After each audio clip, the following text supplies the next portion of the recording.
Hey, what's up, folks? Real quick review of the Talk is Jericho podcast with Revolt now, formerly known as the Revival of the WWE. Couple of my takeaways, and this is my personal opinion on what I heard. My takeaways, I would suggest that you go out and listen to it. It's becoming a trend with a lot of the guys that are now with like AEW and whether it be your John Moxley or your Brody Lee, with a couple of their displeasures on how things are ran. It's very few things concerning the locker room usually, but it always goes up to Vince McMahon. It always goes up to Vince McMahon and away. One of the takeaways that I got that I was not surprised by is them addressing that, hey, we didn't pack it in, which they did. They never seemed to me like they packed it in. They were always professional. They seemed motivated at times. Especially when the idea of them being put together with Randy Orton. I think Randy showed that he was all for it. They were all for it, and it never materialized. And I think that was a missed opportunity for the WWE, not just Randy and the Revival or the Revolt now during that time span. So they really wanted to drive home the point, even after the initial release request that, hey, we didn't pack this in. We were still trying to do our jobs. We were still trying to be happy within the confines of the WWE. And another thing was the displeasure over the tag team division in the WWE. Now, this is something that has been going on for at least the past 15, I want to say 15 years. I want to say at least the past 15 years. Like, the tag team divisions in the WWE, I mean, now, they're, especially on the SmackDown side of the tag team division of the WWE is way better than what it was, I'd say, even 2-3 years ago. The Raw side is just, let's see. AOP's injured. You have one of the members of AOP injured. You got Eric and Ivar, the Viking Raiders, who have been terribly mismanaged. Street Profits, who are your the current tag team champions. They're gaining steam. I like them, but outside of those three teams, who do you really have? You really don't have much. You've got the Forgotten Sons right now on SmackDown. You've got the New Day. You got Miz and Morrison. When the Usos are healthy, you have the Usos. But still, right now, like, there's a lot to be desired in the WWE as a whole to me when it comes to tag team wrestling. To me, the WWE has never really looked at. I'm not gonna say never. Within recent years, the past decade or so, they haven't looked at tag team wrestling as marketable as it should be looked at, in my opinion. Whereas you have, like, in the NWA, you have pretty decent tag team wrestling right now. It's still a growing brand. Well, the brand is really still rebooting, but it's getting better and better. But you see they take tag team wrestling pretty seriously in the NWA.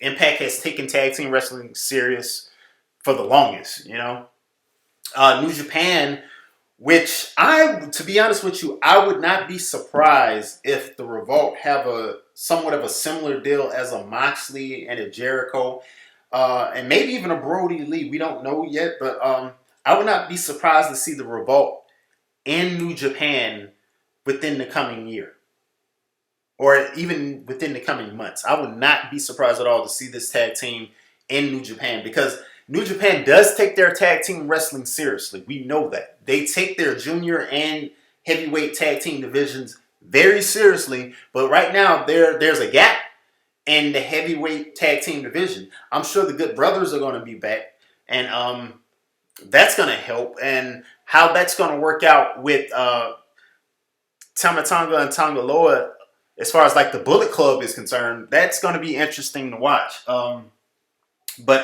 AEW right now to me has the best tag team wrestling in the world. I mean, if you're debating that, I'm sorry. There's no debate to me. The AEW has the best tag team division in the world, and I have little doubt we're going to see the Revolt in AEW within the next coming months. They've been teased on being the elite.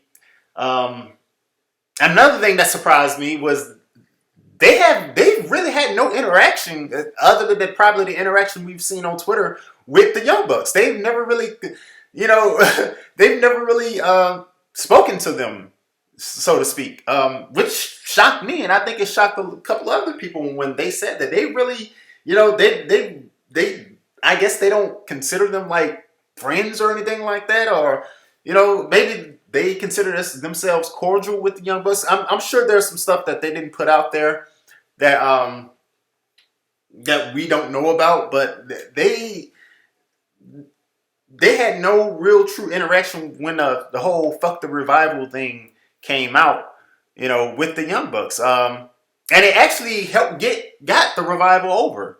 If you ask me, it helped them get them over, and it built a rivalry on social media.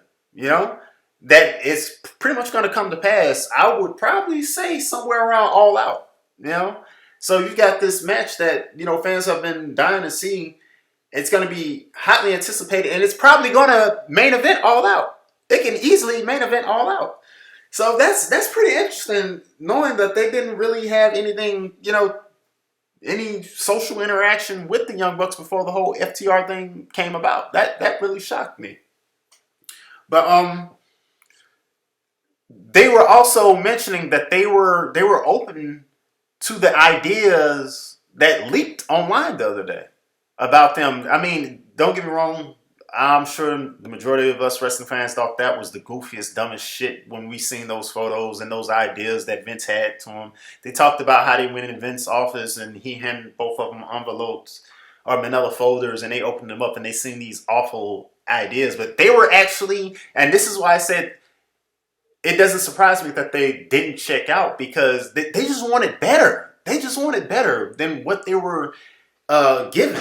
And what they were giving at that meeting was not better. It wasn't better, but they were still open to it. And you gotta admire their professionalism for that.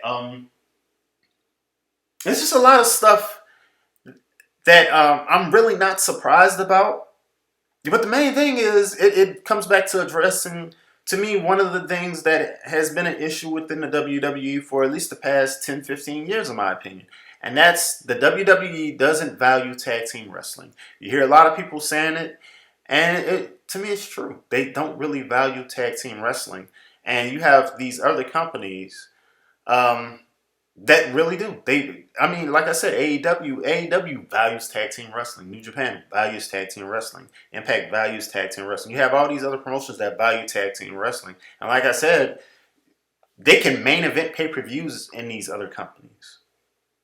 And they are an excellent tag team.